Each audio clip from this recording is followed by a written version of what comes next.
Hello दोस्तों, नमस्कार साथियों, बहुत बहुत स्वागत है आप सभी का पीवीआर स्टडी में।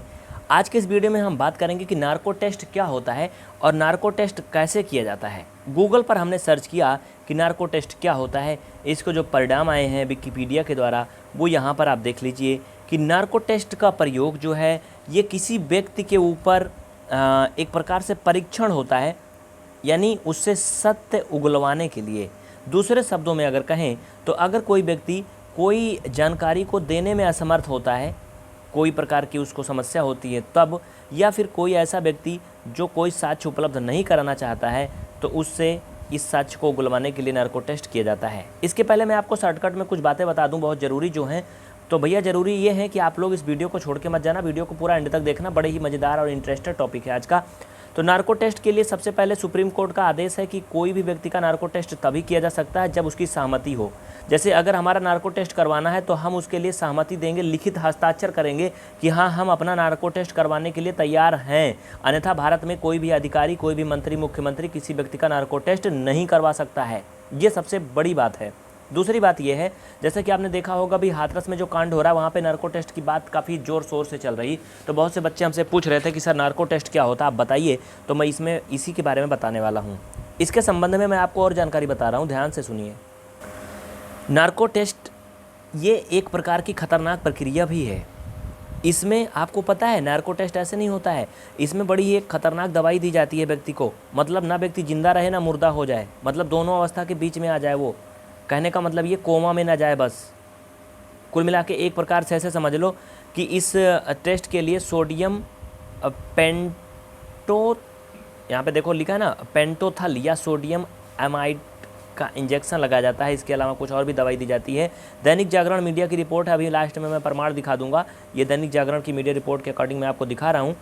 इस दवा को देने के बाद क्या होता है आपको पता है, वो व्यक्ति जो है वो पूरी तरह से होश में नहीं रहता है, यानी वो बेहोश में भी नहीं होता है। अगर बेहोश हो जाएगा तब तो कुछ नहीं बता पाएगा। वो ना होश में होता ना बेहोश में होता है, होश और बेहोश के बीच में आ जाता है और ऐसी अवस्था में हो जाता है कि वो कुछ सोच विचार नहीं पाता है। फिर उससे जो भी चीज़ें पूछी जाती है वो सही सही बताता है। यहाँ पर आप पढ़ सकते हो। इस दवा का असर होते ही व्यक्ति ऐसी अवस्था में पहुँच जाता है जहाँ व्यक्ति पूरी तरह से ना तो होश में होता है ना ही बेहोश होता है, अर्थात व्यक्ति की तार्किक सामर्थ्य जो है कमज़ोर कर दी जाती है, जिससे कि व्यक्ति बहुत ज़्यादा और तेज़ी से नहीं बोल पाता है। इन दवाइयों के असर से कुछ समय के लिए व्यक्ति के सोचने समझने की क्षमता खत्म हो जाती है।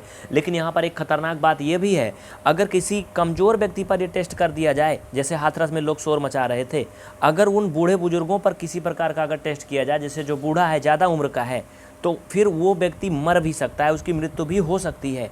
तो ये टेस्ट उसी के ऊपर किया जा सकता है जो व्यक्ति इस टेस्ट की दवाइयों को झेलने के लिए तैयार हो, जिसका शरीर, मतलब अगर कोई व्यक्ति बहुत कमज़ोर है या बहुत ज़्यादा एज का है, उसके ऊपर अगर नार्को टेस्ट किया जाएगा तो वो सीधा नरक में चला जाएगा, मतलब दोबारा लौट के इस धरती पे नहीं आएगा, क्योंकि जो दवाई इसमें दी जाती हैं उस दवाई को वो सहन नहीं कर पाएगा और वो मर जाएगा।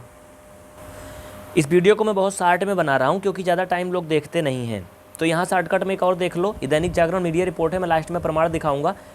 वर्ष 2010 में केजी बालाकृष्णन वाली 3 जजों की खंडपीठ ने कहा था कि जिस व्यक्ति का नार्को टेस्ट या पॉलीग्राफ टेस्ट लिया जाना है उसकी सहमति भी आवश्यक है।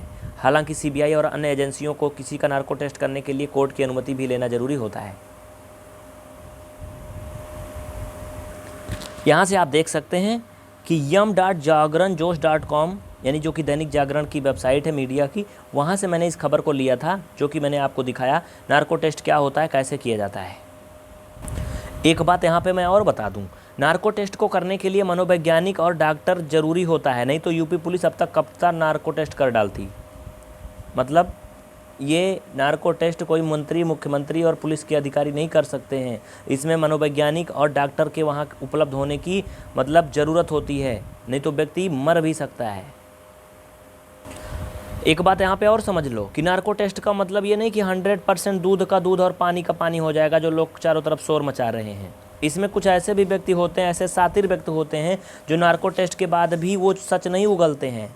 देखो यहाँ पर सफलता इस बात पर निर्भर करती है कि व्यक्ति मतलब किस प्रकार के सवाल व्यक्ति से पूछे जा रहे हैं। आपने देखा होगा कि तलवार मूवी में भी आरोपियों का नार्को टेस्ट किया गया था और जब उससे टेस्ट का क्रॉस एग्जामिनेशन होता है तो पाया जाता है कि टेस्ट में जिस तरह के प्रश्न पूछे गए थे वो पहले से तय रिजल्ट के अनुसार ही पूछे गए थे।